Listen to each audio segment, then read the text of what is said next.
All right, today we're going to jump into D5. I've been waiting for this for a little while now, and I'm super excited to bring D5 to you, so to speak. So D5 basics, that's what this video is. We're going to look at best practices for importing your model from whatever modeling software you're using. We'll look at how to set up the sky, how to set up the daylight, how to set up the camera, and put some basic materials. So the point of this tutorial is just to show you how to go from your 3D model to a basic render in D5.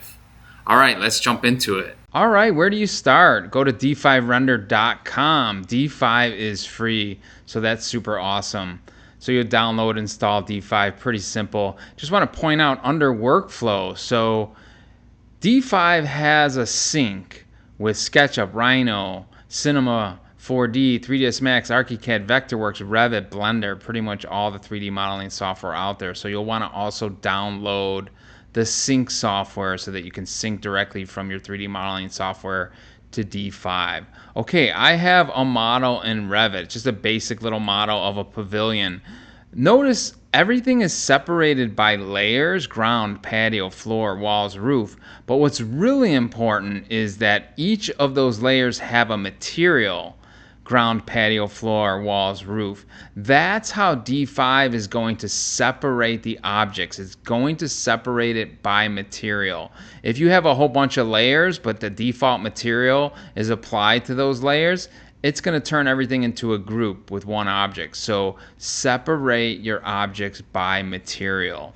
There's the D5 toolbar. So from the D5 toolbar, you can click on Connect to D5 Render. That's if D5 is already launched. If D5 is not launched, it'll say Launch D5. So either way, you're going to click on that first button. And then you're going to head on over to D5. And you're going to see your model. So there it is. It has all the material colors from Rhino. And where are we going to start? Well, I'm just going to start with the terrain. Okay, the terrain is something that you can turn on and off. It's default in D5. So you'll see it in the lower left of the window here. You'll see terrain. And you can turn terrain on or off. There's a little eye there. I'm going to go ahead and use the terrain and take a look at it. Okay, I'm going to click on the three dots and choose Replace. And it's going to bring me to the asset editor. Under natural raw materials, there is a grass section. Now you have to be careful. With the free version, you can't use the pro materials. There are quite a few pro materials, but there's also quite a few non-pro materials or free materials. So for instance, if I want gravel mossy ground, I first need to download it. You do that, typically by single or double clicking on it, and then it'll download. And then if you double click on it, it will put it into the ground, the terrain layer. So if I double click on the gravel mossy woodland, you'll see that change in the background. If I change it to the moss, you'll see that update in the background. I'm going to go with the gravel mossy ground, and then we'll be able to adjust the scale in a little bit. Okay, so first step, terrain. Second step, okay, how about the sky and the environment and the sun? That's a very basic thing that you'll want to set up in a rendering.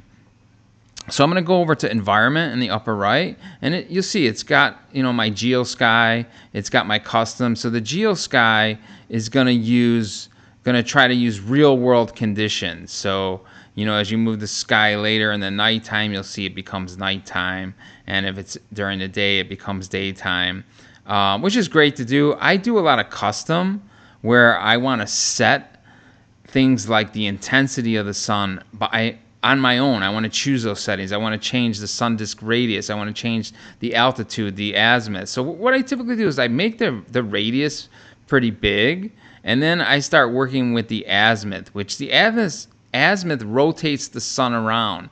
But if the sun is too high in the sky, you won't be able to see it. And you can lower that sun down by changing the altitude. Okay, so I'm going to bring my altitude.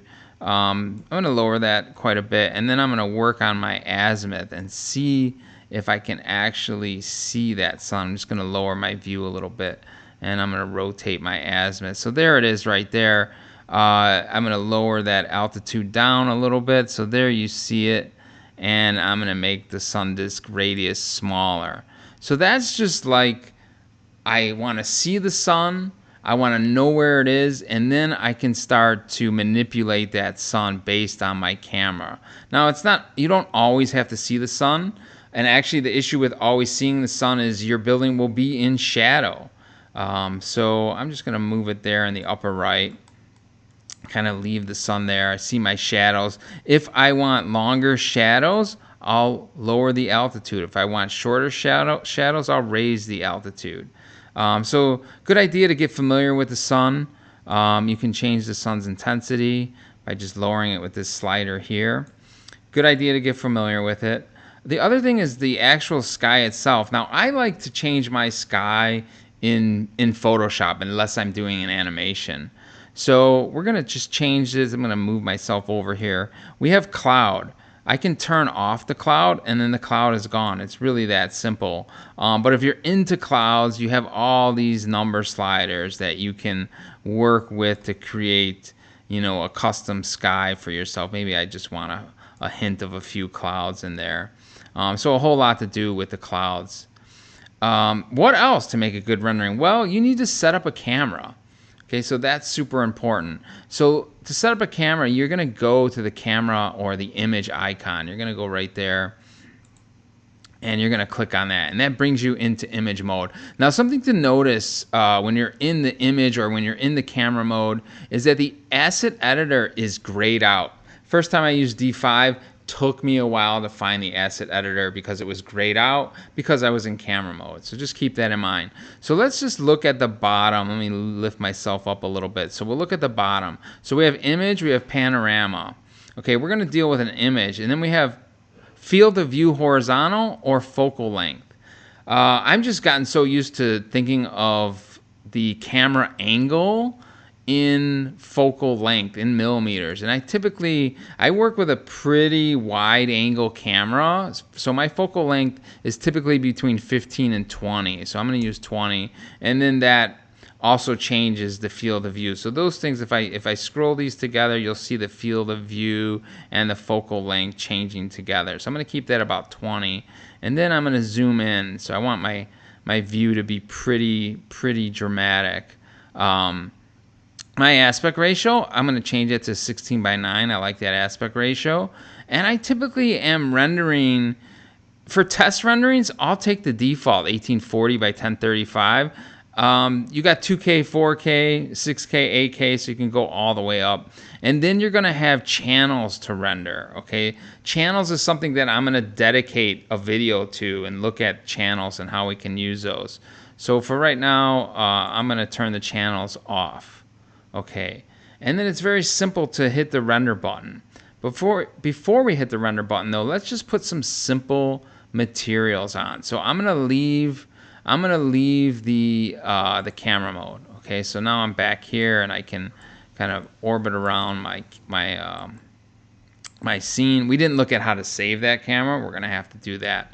But let's put some more materials on. So I'm gonna go ahead and select this red object. Okay, so with that red object selected, instead of going to the asset editor, this time I want to look at our menu on the right here. And if you look at the top, it says environment, effect, inspector. It also has material template and it shows custom. So custom is just, making custom materials, going to the asset editor, selecting materials from there. But let's say I want to start with a type of material like a grass, like a water, like a transparent, or whatever the list shows here. If I want to start with one of those materials, for instance, grass, I'm going to double click on grass. That's going to load in and it's going to automatically make, in this case, a three-dimensional grass, which is really awesome. And I can pick different versions of that grass. Whole lot of things we can do here once it. Let me zoom out a little bit. This is where a good GPU comes in handy. I can select from, it looks like 6 different grasses here. I can change the height of the grass. I can change the density of that grass. I can change the blend amount. I want something a little bit a little bit more natural, a little bit more varied. So that one looks pretty good. That upper right one looks pretty good. I like the way the grass grows up and starts to come through the material above it. All right, so that's if you're looking for one of the default material types. Again, if I go to material template, that's one of these.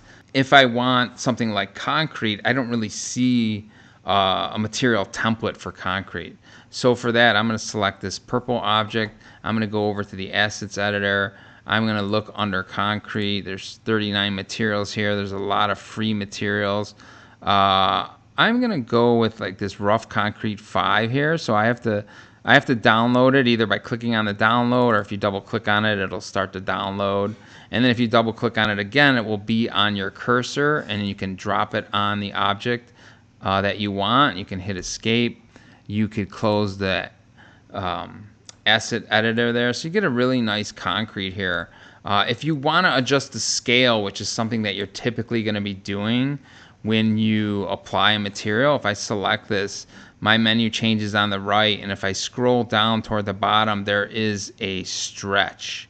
And the stretch is where I can really start to control the scale of that material. Now, something that I always am using these days in D5, and I'm taking advantage of it, is the UV randomizer. It just makes the material look so much more natural. So we're gonna go with that. All right, let's add a few more materials. Let's get a shiny marble object on this floor here. So we'll go to our asset editor. We'll go down to stone. We'll go to marble. We'll find a shiny, nice, like a deep, shiny red marble, and we'll double click on that, and we'll drop it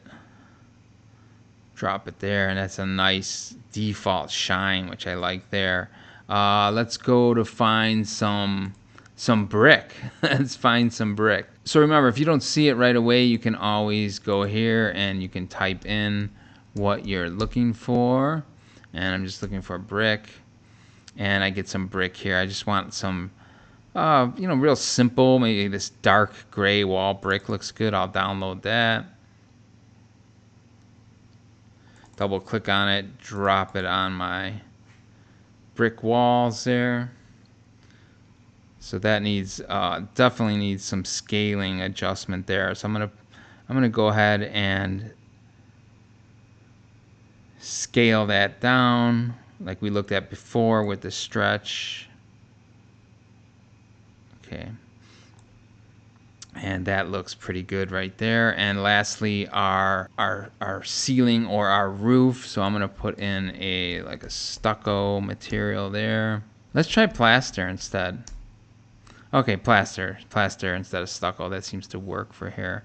Let's go with this beige. We'll download it. We'll double click on it. We'll drop it. All right, how's this looking? This is looking pretty good. All right, so back to the camera, because we did all this. We did a lot of basic things here in D5, but now we just want to make a render out of it. So let's go to our image, and let's go to our camera. So we're in our camera here, and let's set up this camera. I want an eye level camera.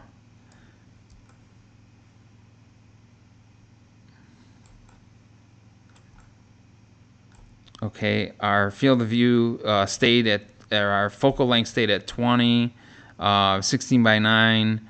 I'm leaving this at the custom resolution. I've unchecked the channels here. I want to save this camera view.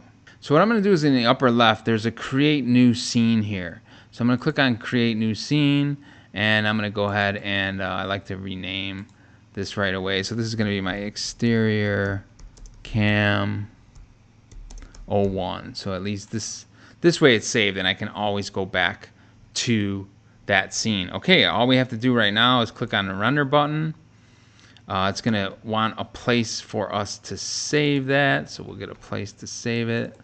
We have an option of PNG. I'm good with that. It's going to take a little time to render that out. All right, so it took 17 seconds. Real-time rendering. Real-time rendering does take some time. And then I'll open that folder, and we'll see that PNG that was saved there for us. All right, there it is. Not bad. I start to see some cool things there. I know it's just really basic, but I start to see the way the light is reacting, the deep shades and the shadows, the realistic glass. So it makes me I'm very excited about D5. And this is one in a whole bunch of series on D5. So stay tuned. I hope you enjoyed it. I'll see you on the next one.